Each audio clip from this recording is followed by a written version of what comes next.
Republik Sudan adalah negara yang terletak di timur laut benua Afrika. Sebelum referendum yang memisahkan Sudan menjadi dua bagian, Sudan merupakan negara ketiga terluas di Afrika, serta terluas ke-16 di dunia. Ibu kota negara Sudan adalah Khartoum yang merupakan pusat politik, kebudayaan, dan perdagangan. Sementara jumlah populasi Sudan sebesar 42 juta jiwa. Sudan adalah negara dengan kekayaan alam melimpah.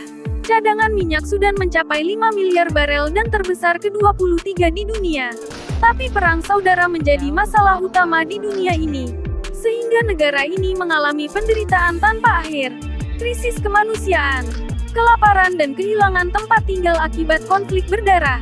Lalu apa penyebab Sudan jatuh dalam perang saudara berkepanjangan? Inilah videonya.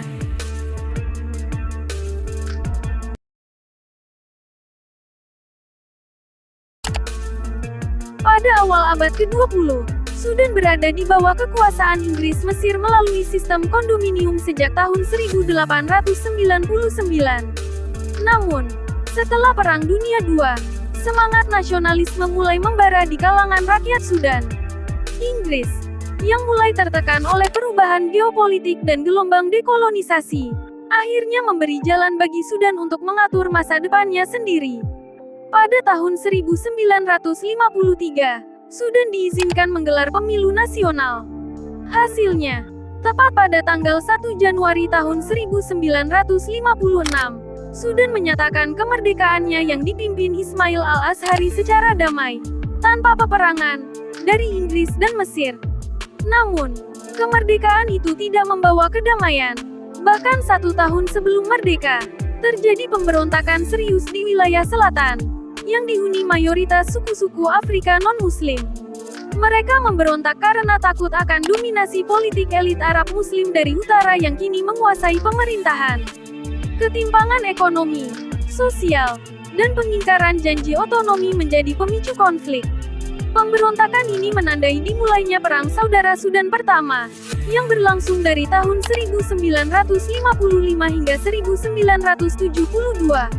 Sudan, yang baru saja merdeka, langsung terseret dalam konflik internal berdarah.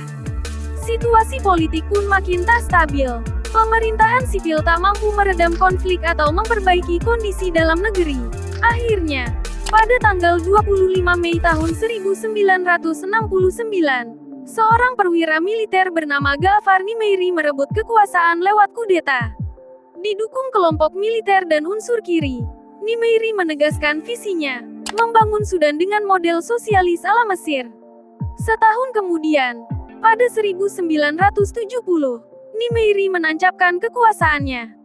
Ia menyingkirkan para lawan politik, termasuk komunis yang dulu membantunya. Di bawah pemerintahannya, upaya damai dengan wilayah selatan mulai digagas, yang nantinya akan menghasilkan perjanjian Addis Ababa 1972, mengakhiri Perang Saudara Pertama dan memberi wilayah selatan otonomi sementara.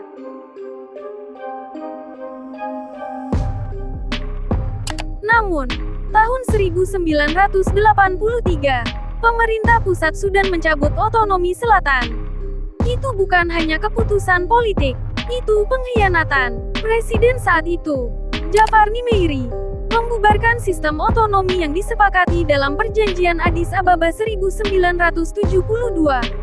Lebih parah, ia mengumumkan penerapan hukum syariah Islam ke seluruh wilayah Sudan, termasuk ke selatan, yang sebagian besar non-Muslim dan non-Arab.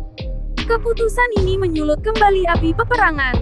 Lahirnya SPLA, Sudan People Liberation Army, pasukan rakyat dari Sudan Selatan, menjadi simbol perlawanan terhadap dominasi dan Arabisasi dari pemerintah pusat.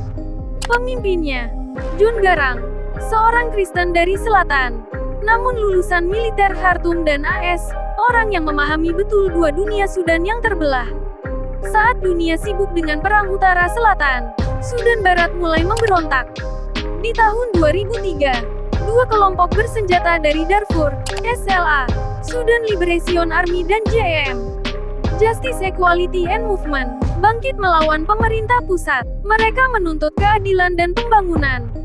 karena wilayah Darfur selama ini dikucilkan.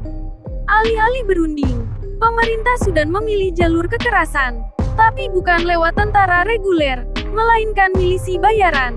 Mereka disebut Janjaweed, gabungan para penggembala Arab bersenjata, diberi senjata dan izin membunuh. Apa yang mereka lakukan lebih dari sekadar menumpas pemberontakan. Mereka membakar desa, memperkios perempuan secara sistematis. Lebih dari 300.000 orang tewas.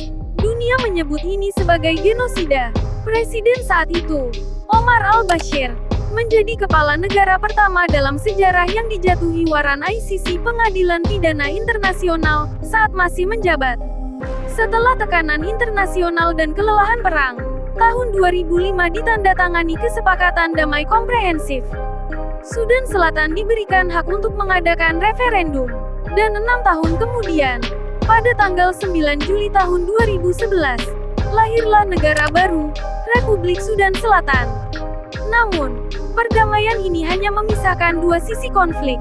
Di dalam Sudan Utara, api masih menyala.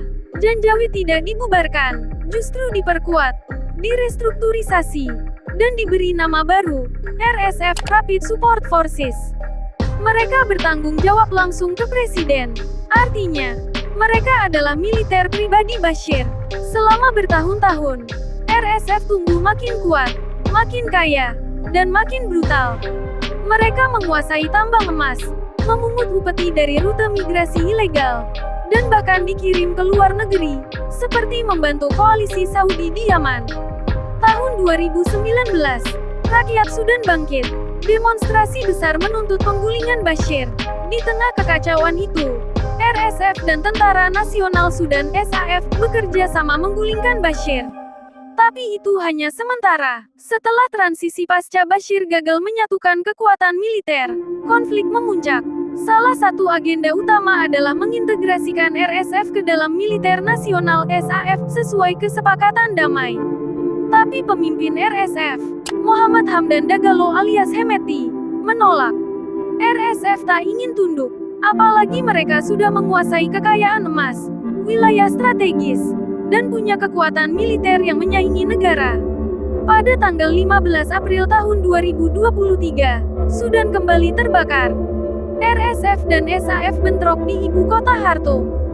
Serangan udara, baku tembak, dan kekacauan meledak di pusat-pusat kota. Rumah sakit hancur, warga terperangkap, mayat-mayat di jalanan, pengungsi membanjiri perbatasan. Hari ini, lebih dari 8 juta orang telah mengungsi.